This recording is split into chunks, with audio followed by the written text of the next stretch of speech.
하나님의 말씀은 창세기 7장 6절부터 12절까지 보겠습니다. 홍수가 땅에 있을 때 노아가 600세라.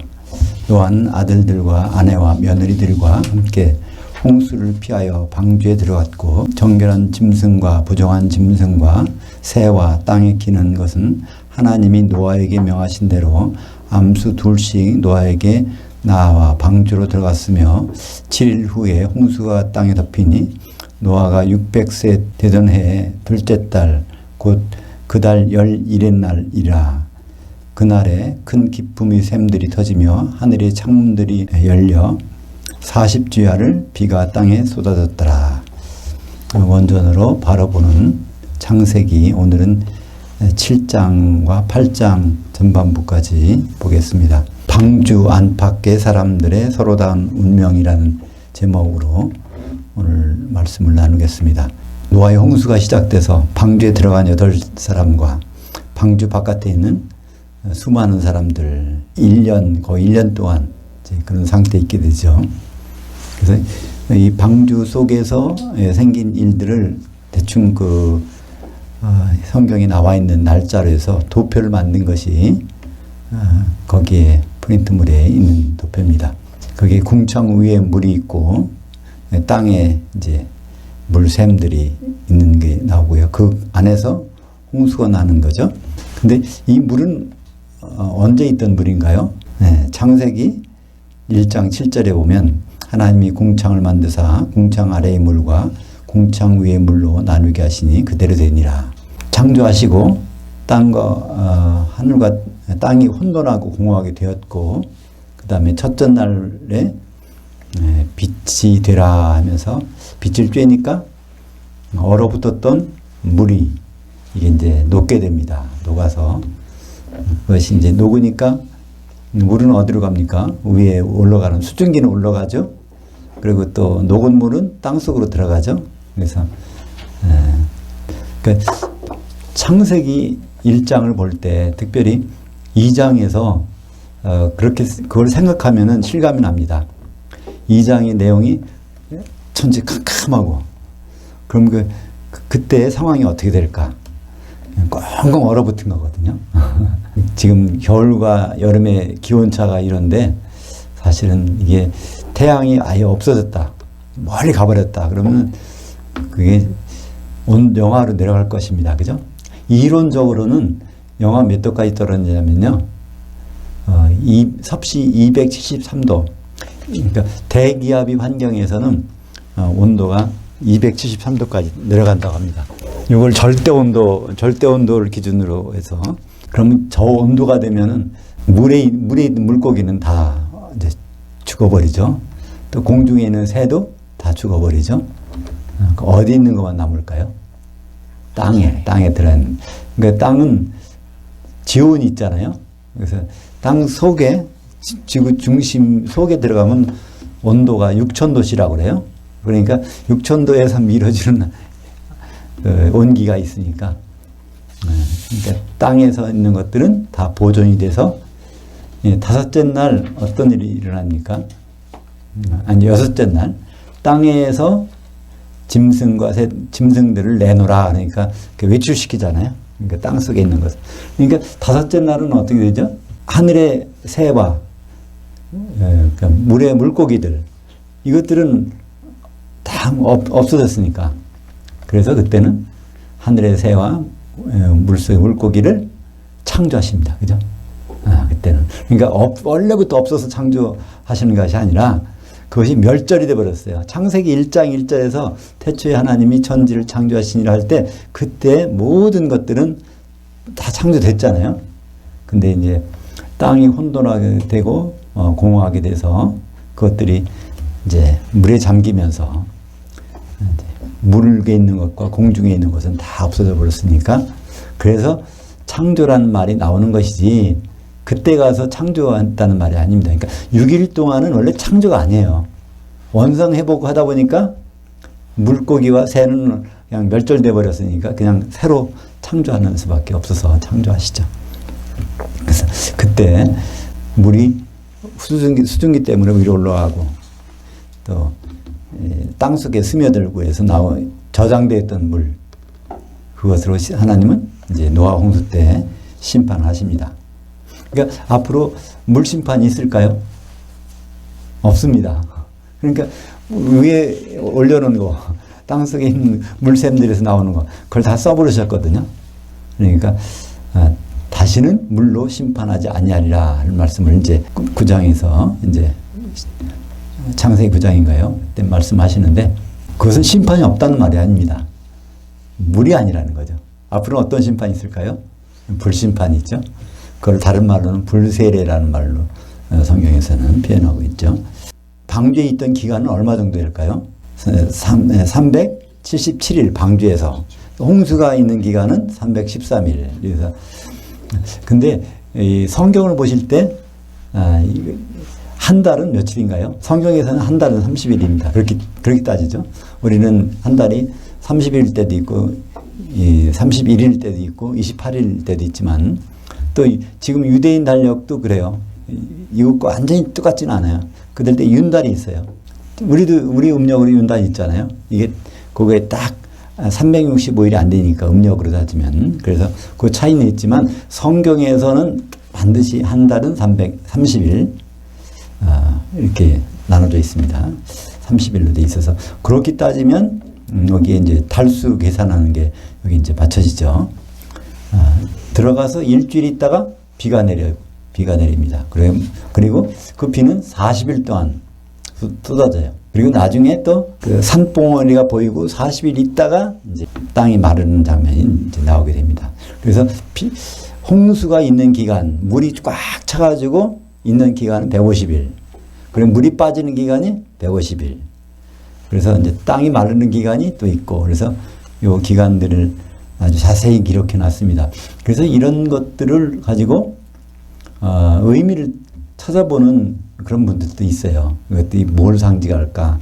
40일, 심판, 여러 가지 의미를 따져보기도 하는데, 그거보다는 우리는 있는 그대로 해서 어떤 하나님의 메시지를 보기를 원합니다. 근데 한결같이 이게 들어왔다, 그걸 들어갔다고 우리말은 번역했는데, 그건 다 들어왔다라고 해야 됩니다. 뽀라는 말을 쓰는데, 그러니까 방주로 들어온 거예요. 하나님이 이미 안에 들어가 계시니까 다 들어오라고 이렇게 말씀하신 것이죠. 근데 짐승들은 보니까 노아와 그 식구들은 8식구는 하나님 말씀을 읽고 들어갑니다. 근데 짐승들은 7장 9절에 보니까 하나님이 노아에게 명하신 대로 암수 둘씩 노아에게 나와 방주로 들어갔으며, 그러니까 짐승들은 노아가 데리고 들어간 게 아니에요. 그죠? 하나님 그렇게 말하니까 짐승이 이제 노아한테 와서 이렇게 들어가고 있는 거예요. 우리는 이제 전도해야지, 복음 전해야지, 그런 생각은 가득 차 있잖아요. 근데 하나님께서도 더 안타깝게 생각하실 수 있단 말이에요. 하나님의 뜻 가운데서. 그러니까 우리는 하나님의 뜻을 존중하고 그것을 무슨 생각할 필요가 있다는 것을 알 수 있습니다. 그죠? 노아가 그 많은 짐승들을 방주에 들이려고 신경 쓰고 있더라면 어떻게 그런 일이 될 수 있었을까요? 근데 하나님은 직접 그 일을 하십니다. 13절에 보니까 곧 그날에 노아가 그의 아들 셈, 함, 야벳과 노아의 아내와 세 며느리와 함께 다 방주로 들어왔고, 창세기 7장 1절에 우리가 오늘 6절부터 봤는데요. 1장 1절에 보면 여호와께서 노아에게 이르시되 너와 네 온 집은 방주로 들어오라. 이 세대에서 내가 내 앞에 의로움을 내가 보았느니라. 그래서 노아의 사실은 어떻게 보면 8식구만 초청받았어. 그래서 다른 사람은 초청을 못 받았어요. 그러니까 왜 그랬을까요? 평소에 어떻게 했는지를 봤다는 거예요. 그죠? 그러니까 그 날이 중요한 게 아니라 어떤 생각을 가졌는지, 그게 중요하겠죠. 사도행전 7장 3절에도 이르시되 내 고향과 친척을 떠나 내가 내게 보일 땅으로 오라. 여기 우리말 성경에서는 번역을 가라 했는데, 아브라함을 부르실 때 하나님은 어디서 부르셨어요? 아브라함 땅에서 부르신 것을 알 수 있습니다. 그죠? 가나안 땅에서. 아니면 가나안 땅에서 아브라함 부르셨어요. 하란에 있던 아브라함을, 이제 처음엔 갈대아우르 있던 아브라함을 또 아버지와 같이 하란에 갔는데 그 하란에 있던 아브라함을 하나님은 어디서요? 가나안 땅에서 부르신 것을 알 수 있습니다. 그래서 오라, 그러니까 내가 지시한 땅으로 오라 이렇게 말씀하는 걸로 볼 수 있습니다. 이 단어가 듀로라는 단어가 어디 쓰냐면 마태복음 11장 28절에 수고하고 무거운 짐진 자들아 다 내게로 오라. 그때 쓰이는 말이에요. 거기서 뭐 가라 그런 말을 쓰겠어요? 내게로 가라 그런 말이에요. 하나님은 먼저 부르시기 전에 그곳에 가 계시다는 것을 우리는 알 수 있습니다. 또 한 가지 더 생각해 볼 수 있어요. 왜 가나안 땅에 가서 부르실까? 창세기 이제 9장에서 나오겠지만, 그죠? 노아가 포도주를 마시고, 홍수 후에 포도주를 마시고, 옷을 벗고 자기 장막에서 쉬고 있을 때, 그때 함이 들어가서 그걸 보고, 이제 그냥 나오죠. 그래서 이제 야벳과 셈이 옷을 덮어주는 장면이 나오는데, 그 후에 노아가 이제 축복과 저주를 한 장면이 나옵니다. 가나안은 셈이 종이 되고 그를 섬긴 일을 해야 된다는 거예요. 셈을 위해서. 그러니까 셈의 후손이 누구죠? 아브라함이 나옵니다. 그죠? 그래서 가나안은 아브라함이 갈 땅에 가서 먼저 가서 그 종이 돼야 돼요. 그 일을 다 읽어놔야 돼요. 그러니까 아브라함은 어차피 가나안 땅에 가야 돼. 셈의 후손으로서. 그죠?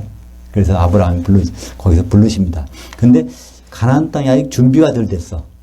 그러니까 400년 동안 어디가 있으라고요? 예굽에서 가서 종살이 하다가 430년 되는 때 다시 가나안 땅에 가니까 거기는 정말 젖과 꿀이 흐르는 땅으로 돼버렸어. 그래서 그 자리가 셈의 후손이 가는, 아브라함의 후손이 가는 바로 히브리 민족이 들어가는 땅이 된 것을 볼 수 있습니다. 그래서 하나님은 그 모든 것을 먼저 준비하고 계시다는 것을 우리는 알 수 있습니다. 그리고 14절부터 16절까지 보면 그것은 이제 모든 짐승들을 거기에다가 들이시고 거기에 이제 암수라는 단어가 나와요. 자카르와 네케바를 짐승을 집어넣는다는 이 암수암이라는 단어죠. 자카르와 네케바. 자카르는 네케바, 수암. 수컷과 암컷을 짐승을 이제 나타내는 말인데요. 이것이 어디 나온 단어죠? 맨 처음에 나오는 것이 창세기 1장 27절에 나오는 이 단어가 여기 나옵니다. 우리말 번역에는 남자와 여자를 창조하시고 이렇게 번역했는데 그건 남자와 여자란 단어가 아닙니다. 수컷과 암컷을 창조하시고 인간을 이렇게, 그 말은 뭘까요? 생육 번성한 용이니까 생육 번성용의 인간입니다. 그러니까 그 부를 때부터도 수컷과 암컷이라는 그런 이름으로 부르십니다. 창세기 1장 27절 하나님이 자기 형상 곧 하나님 형상대로 사람을 창조하신 때 남성과 여성을 창조하시고, 그 남자와 여자라는 단어는 어디서 나오죠? 처음으로 창세기 2장 아담을 남자라고 하시고 그 안에 여자라고 부르십니다.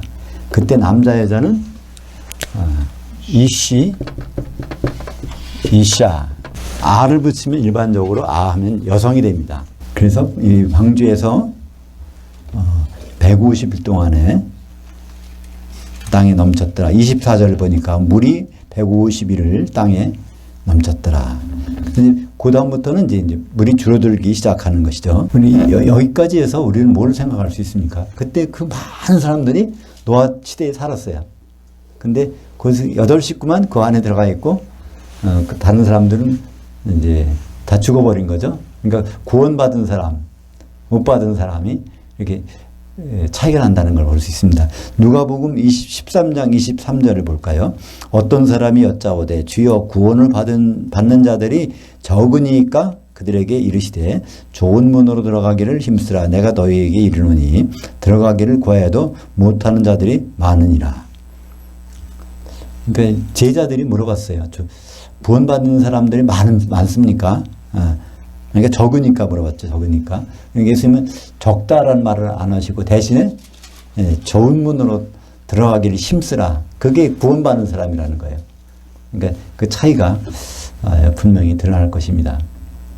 그러니까 우리는 이것을 미루어 봐도 앞으로 그러니까 이 구원의 심판에서 그리스도 심판대에서 얼마나 통과하는 것이냐 심판대를 미루어 짐작할 수 있습니다. 그죠? 누구 중에서? 예수 믿는 사람 중에서. 마태복음 7장 23절도 같은 내용인데요. 좁은 문으로 들어가라. 멸망으로 인도하는 문은 크고 그 길이 넓어 그리로 들어가는 자가 많고 생명으로 인도하는 자는 문이 좁고 협착하여 그것을 만나는 자들이 적음이라.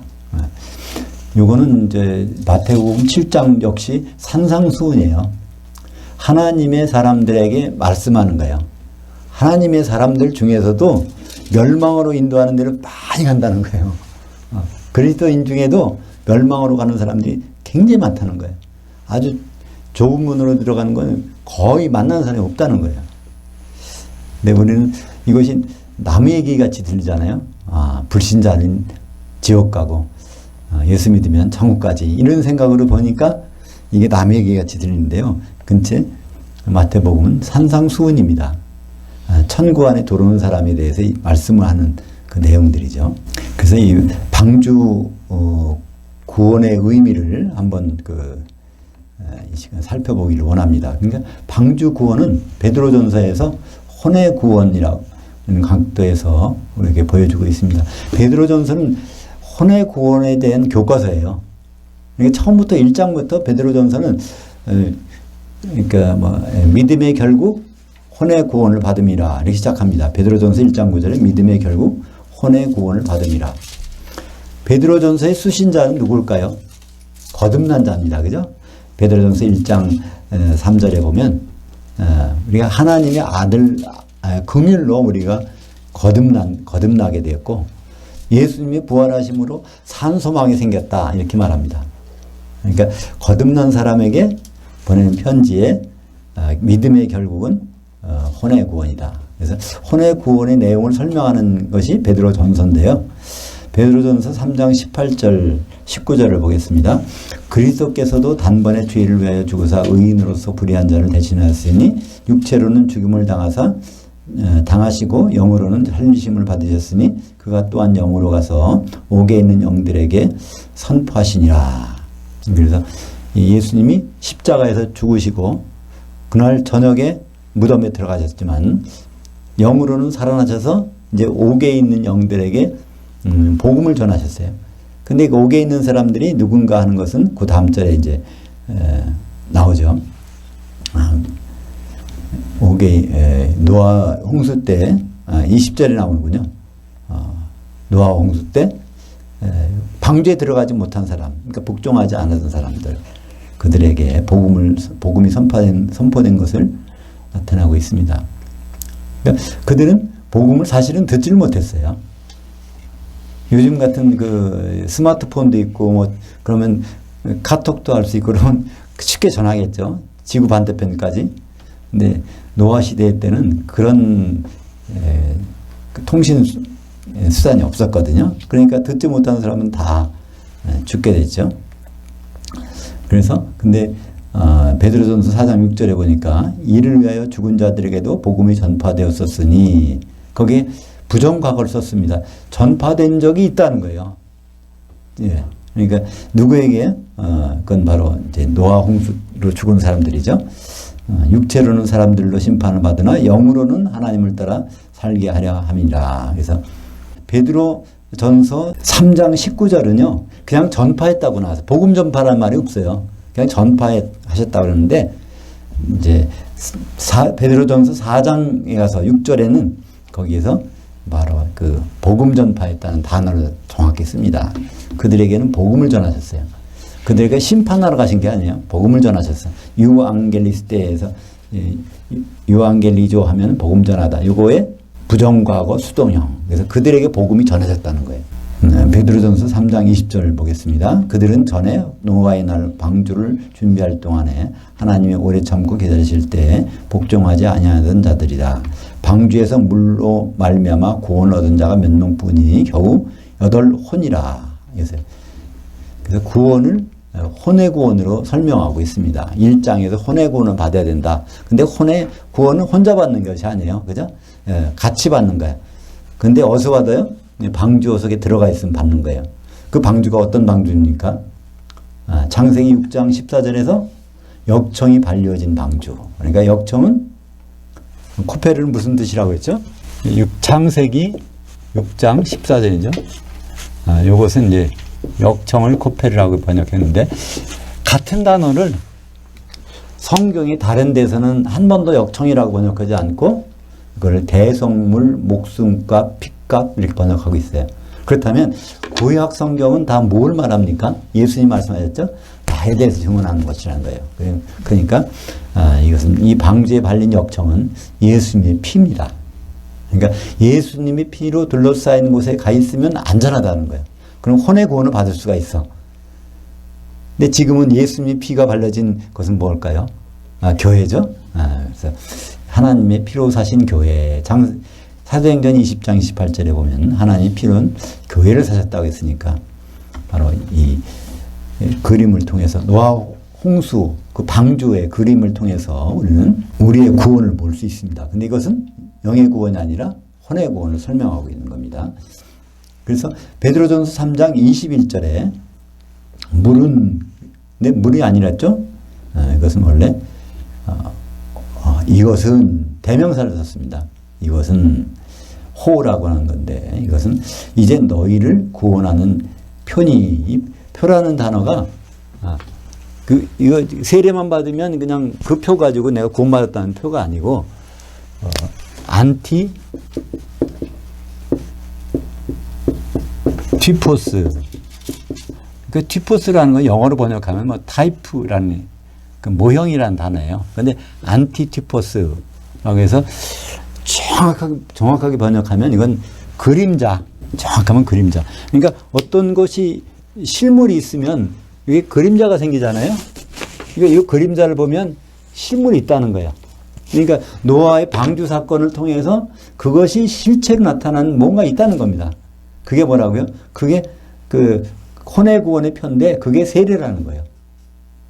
근데 그 세례가 물 세례가 아니고 성령 세례라는 것은 뒤에 보면 나옵니다. 그러니까 세례라는 것은 예수님의 세례는 물 세례가 아니에요. 성령 세례지. 뒤에 보면 21절에 이것은 이제 너희를 구원하는 표니 그림자니 곧 세례라. 이는 육체의 더러운 것을 제하여 버림이 아니요. 그러니까 물 세례가 아니라는 거예요. 예수 그리스도께서 부활하심으로 말미암아 선한 양심이 하나님을 향하여 응답하는 것이니라. 예수 그리스도께서 부활하신 결과로 우리에게 뭐가 오죠? 성령이 오시잖아요. 여기서는 그 말을 좀 약간 애둘러서 말했는데, 요한복음 여기 7장 39절 볼까요? 요한복음 7장 39절에 이는 그를 향하여 믿는 자들이 받을 성령을 가리켜 말씀하신 것이라. 예수께서 아직 영광을 받지 아니하셨으므로 성령이 아직 그들에게 계시지 아니하시니라. 이 영광이라는 것은 십자가에서 죽으시고 부활하시는 거예요. 그죠? 그래야 이제 성령이 오시는데 요한복음 7장에 생수의 강이 배에서 넘치는 사람은 성령 받은 사람인데, 성령이 바로 예수님이 부활하심으로써 보내준 성령이란 말이에요. 그러니까 베드로전서에서도 여기 예수 그리스도께서 부활하심으로 말미암아, 이것은 성령이 오심으로 말미암아 선한 양심이 하나님을 향하여 응답하는 것이니라. 여기에 선한 양심을 우리가 생각해 볼 필요가 있어요. 선한 양심이 도대체 뭐가 선한 양심일까? 언뜻 생각하면 이게 뭘까? 근데 이 선한 양심이라는 말이 바로 3장 16절에 나와요. 너희들이 선한 양심을 가져야 된다. 이렇게 나와요. 그러니까 우리가 보통 전도하라고 얘기하는데, 사실 전도하라는 말이 성경에는 성도들이 전도하라는 말은 한 번도 없다고 그랬죠. 어디도 없어요. 사도가 전도한다는 말이 있고, 목사가 한다는 말이 있고, 전도자가 한다는 말이 있지만 성도가 전도하라는 말은 성경에 없습니다. 근데 성도는 그럼 어떻게 해야 될까요? 전도하지 말고 가만히 있어야 될까요? 근데 베드로전서 3장 15절에 너희에게 소망에 관한 이유를 묻는 자들에게 대답할 것을 준비하되 온유와 두려움으로 해야 된다. 그러면서 3장 16절에 선한 양심을 가져야 된다. 이 말씀을 하고 있어요. 그러니까 우리의 모습을 다른 사람들이 보고서 저 사람들이 어떤 소망을 갖기에 저렇게 아주 의연하게 대처할 수 있을까? 그런 걸 물어볼 때 이제 그때는 대답을 해줘야 된다는 거예요. 그러려면 뭐가 있어야 된다고요? 선한 양심을 가져야 된다는 겁니다. 그래서 선한 양심을 그래서 생각해 볼 필요가 있어요.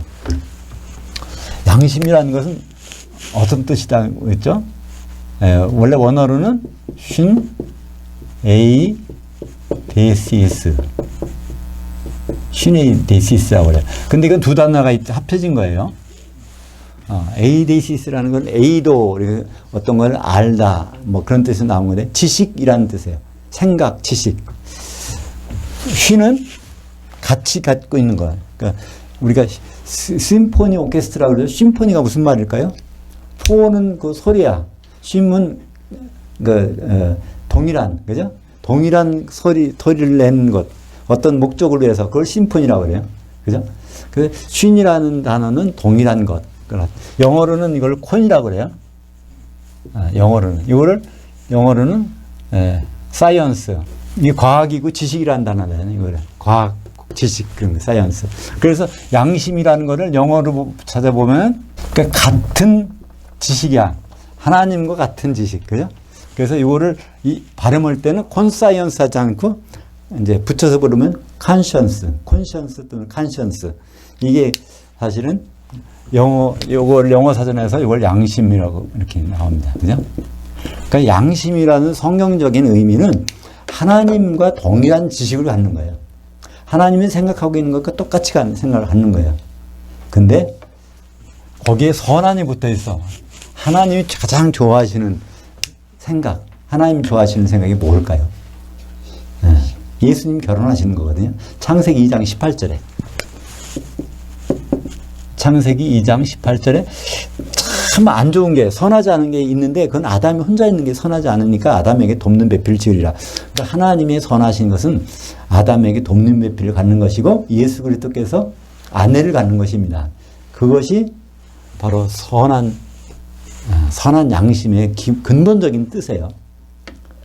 그러니까 베드로가 이제 3장 15절에서 너에게 소망에 관한 이유를 묻는 자들에게 대답할 걸 준비할 때 온유와 두려움으로 하라는 것은 그 다음에 선한 양심을 가져야 된다. 그러니까 다시 말해서 우리가 지금 예수님과 결혼할 준비를 하려고 막 한다. 이 얘기를 들려줘야 된다는 얘기예요. 우리한테 물어볼 때 당신들이 무슨 소망이 있어요? 그럼 우리는 예수님과 결혼해야 되는데 그 얘기를 들려줘야 된다는 거예요. 그게 전도라는 거예요. 진짜 전도는.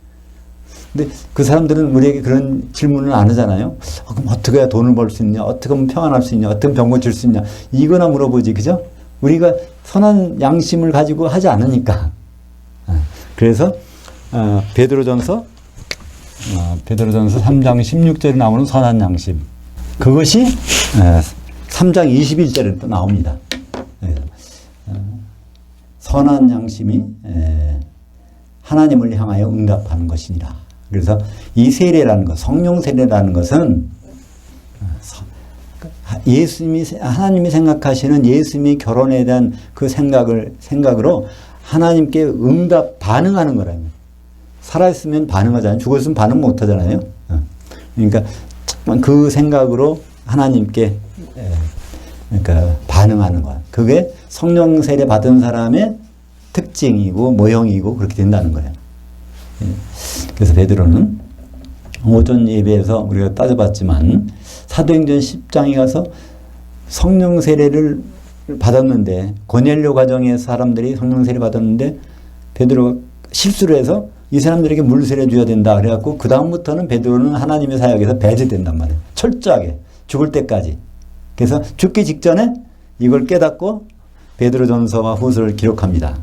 그래서 그 베드로가 기록한 내용은 혼의 구원과 성령 세례를 우리에게 이제 밝혀주고 있는데요. 그래서 이 성령 세례, 혼의 구원, 예수님과의 결혼, 이 모든 것의 모형이 그림자가 노아의 방주 사건 이것이라는 것을 우리에게 말씀해주고 있습니다. 고린도전서 12장 13절을 보면 우리가 유대인이나 헬라인이나 종이나 자유자나 다 한 성령으로 세례를 받아 한 몸이 되었고 또 한 성령으로 마시게 하셨느니라. 그래서 성령으로 세례받은 것, 한 몸이 되는 것, 이것을 지난번에 어디서 봤죠? 오전에 갈라디아서 3장 27절에는 뭐라고 돼 있어요? 그것을 누구든지 그리스도와 합하기 위해서 세례를 받은 자들은 그리스도로 옷 입었느니라. 예. 그래서 우리가 예수님과 합하고 싶으면, 예수님과 결혼하고 싶으면 그리스도로 옷 입어야 되는데 그것이 뭐라고요? 그것이 세례라는 거예요. 그러면 그 세례는 어떤 세례일까요? 바울이 말한 세례는 그는 성령 세례입니다. 그래서 우리가 성령 세례를 받는 것은 받아도 되고 안 받아도 되고 한 것이 아니라 그걸 안 받으면 뭐 받는다고요? 불세례 받는 거예요.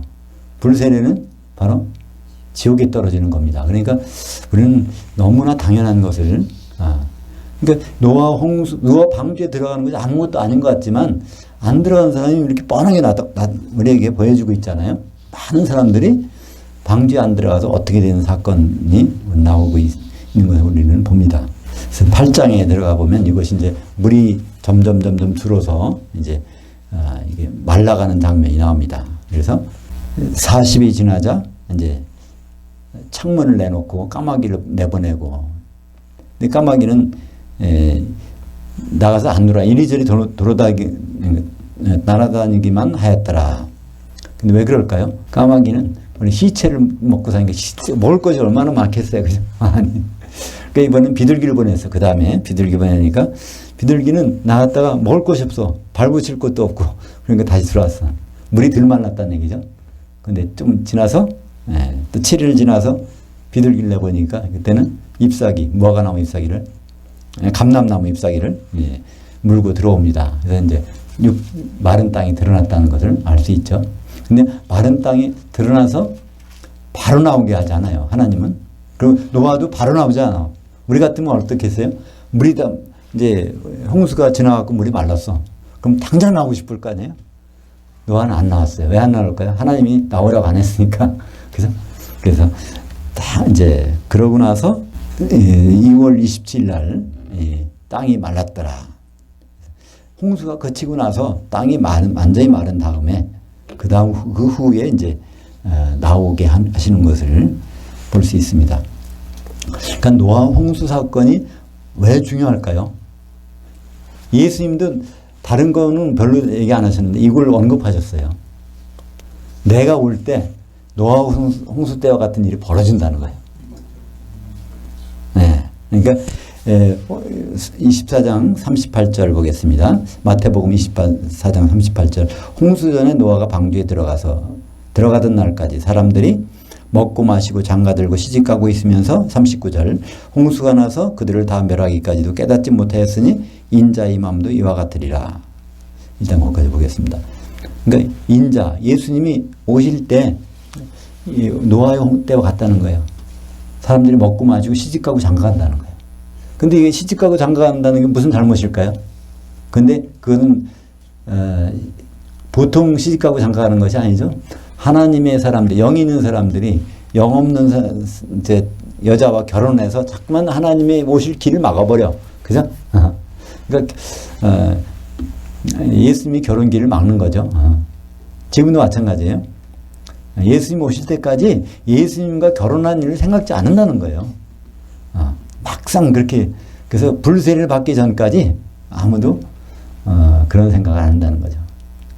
그 날까지도 그들이 그런 시집가고 장가가는 일을 하고 있다는, 그렇듯이 인자가 임할 때도 그렇다는 겁니다. 그러니까 예수님이 오는 시기를 설명할 때 그것을 말씀하고 있습니다. 그러면 24장 40절과 41절에 보면요. 그때 두 사람이 밭에 있으며 한 사람은 받아들여지고 한 사람은 쫓겨남을 당할 것이요. 두 여자가 맷돌질을 하고 있으며 한 사람은 받아들여지고 한 사람은 쫓겨남을 당할 것이니라. 물론 우리 한글 성경에는 이렇게 번역이 안 돼 있죠. 한 사람은 데려가고 한 사람은 버려두고 그러니까 한 사람은 데려가고 한 사람은 버려두니까 지상에서 올라가는 사람이 있고 못 올라가는 사람이 있는 것처럼 번역을 해놨어요. 그죠? 그죠? 보면은. 근데 원래는 데려가고 난 다는 받아들여지고 혼인잔치에 받아들여지는 사람이 있는가 하면 추방이 되고 이렇게 원래 단어는 그런 단어입니다. 그러니까 일단은 그리스도를 다 만나요. 예수 믿는 사람들은 다 그리스도 안에서 죽은 자다 또 산 자든지 다 올라갑니다. 영의 몸을 입고 올라갑니다. 근데 거기 안에서 받아들여지는 사람이 있고 추방되는 사람이 있다는 겁니다. 그러니까 예수님이 이것을 분명히 말씀하셨어요. 그러니까 이대로 되겠죠. 앞으로도. 그것이 마태복음 25장에는 10절을 보면 그들이 살아가는 사이에 신랑이 오므로 준비했던 자들은 함께 혼인잔치에 들어가고 문은 닫힌지라. 거기서 받아들여지는 사람이 있고 추방당하는 사람이 나타나지 않습니까? 뭐가 차이죠? 기름 가지고 있느냐 안 있느냐 그 차이입니다. 그 사람이 얼마나 기도 많이 했느냐 능력 있게 뭘 일했느냐 그거는 아무런 소용이 없어요. 거기서 기름이 준비되어 있는지 안 됐는지 성령 세례 가운데 있었는지 그렇지 않았는지 그거에 따라서 구분되는 것을 볼 수 있습니다. 그래서 그 시간에 나타난 일이 요한계시록 18장 21절 이에 한 힘센 천사가 큰 맷돌 같은 돌을 들어 그 바다에 던져 이르되 큰 성 바벨론이 이같이 비참하게 던져져 결코 다시 보이지 아니하리로다. 쫓겨난 사람의 모습입니다. 예수 믿고 올라갔다가 쫓겨난 사람. 그래서 이제 그 바다가 어떤 바다죠? 불 섞인 유리 바다. 1000년 동안 있다가 요한계시록 20장 13절에 그 바다가 그 가운데서 죽은 자들 내주고 이 사람은 어떤 사람입니까?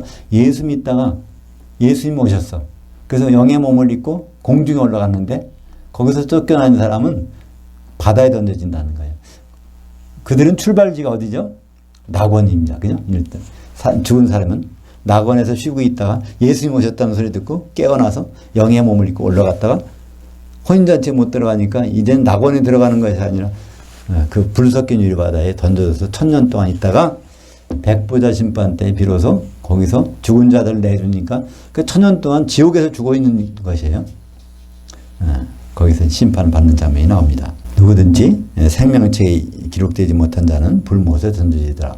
근데 거기서 구제되면 나는데 1000년 동안 예수 믿고 신앙생활하다가 주님 만나서 쫓겨나서 지옥에서 1000년 동안 있다가 또 거기서 이제 부활해가지고 백보자 심판에서 섰는데 아니 생명책 이름이 없네. 참 난감할 거 아니겠어요, 그죠? 아주 최악의 경우인 거죠. 그러니까 예수 믿고 지옥 가는 사람 그것도 비참한데 다시 또 부활했다가 백보자 심판에서 불못에 떨어지는 사람 이건 참 상상하기 싫은 일이잖아요. 근데 예수 믿는 사람에게 이루어질 수 있는 일이니까 성경에 기록되어 놨겠죠. 그래서 아예 그런 길을 안 가려면 기름만 준비하면 끄떡없는데, 그죠? 기름만 준비하면 지옥에 갈 일이 없고, 기름만 준비하면 백보자 심판 때는 심판관이니까 심판 받질 않잖아요. 그러니까 그 가장 안전한 길인데, 그러니까 성령 세례가 얼마나 안전한 길이고 좋은 길이고 편한 길인지를 아는데도 불구하고 대부분 물 세례 받으면 성령 세례 받은 거지, 물로 그럼 동시에 임하니까 이렇게 생각하다가 우리가 성령 세례를 모르고서 낭패당할 수가 있다는 말입니다. 바로 이 노아 방주 사건, 이것이 약 2345년 BC, 그러니까 약 4350년 전의 일이에요. 그것이 예수님 오셔서 나타날 그림자라고 생각하면 이 노아의 방주 사건, 노아 방주의 구원 사건을 우리는 그냥 재미있는 얘기로 지나갈 게 아닙니다.